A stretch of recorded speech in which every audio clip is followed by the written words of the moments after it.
Hello, my name is Emma. And you're watching Esoteric Detective. There have been many mass UFO sightings in history. The Phoenix Lights, the Battle of LA, a number of others. But there are also less well-known sightings, and in some cases, ones that hardly anyone has heard of, excluding the hardened UFO researchers. Today, I bring you one such case. Namely, the Ariel School sighting.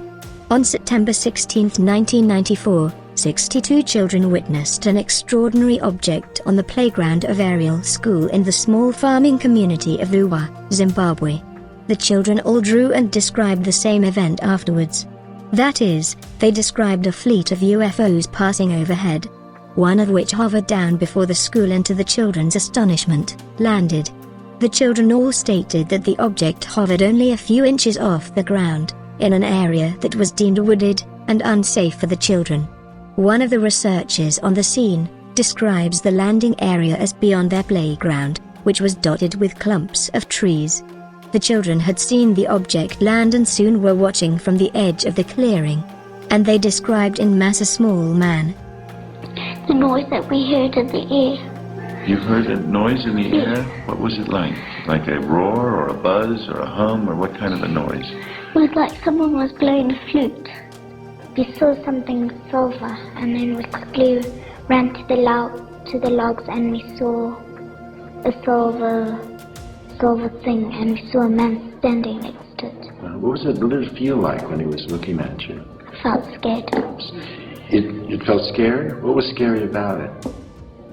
Well, I felt scared because I've never seen such a person like that before. Did you see the eyes?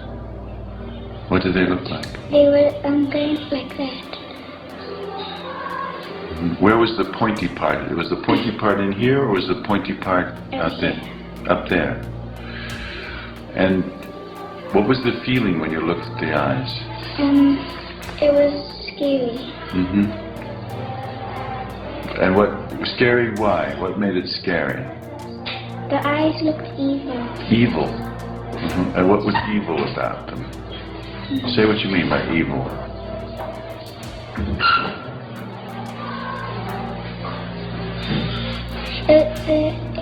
It looked evil because it was just staring at me. With what? Staring at you as if what? As if to do what?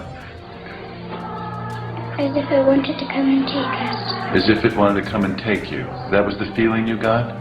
That it wanted you to go with it? Did you feel like you wanted to go with it? No. They all described a man wearing a tight-fitting suit with a slender neck. He was 3 feet tall and had large almond-shaped eyes. There was a feeling of not only dread from the children when they looked at this man, but a feeling that something was very wrong. What came next was a mixture of confusion from the children, and many said they began crying and asking for help. They did not know what they could do. They were looking at something they knew was terribly wrong. The man disappeared for a moment, only for another man to reappear, matching the similar physical appearance as the first man. One teacher remarked after the event that although she did not see the UFO, all the children came running to her at once, telling her with fever about the little man in the woods and his silver spaceship.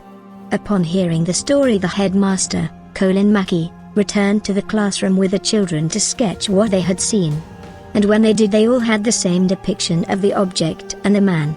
After the event, Dr. John Mack, noted Harvard psychiatric professor at Cambridge Hospital, and Pulitzer Prize winner, who happened to be in Zimbabwe on business, traveled to the school and spent 2 days interviewing the children.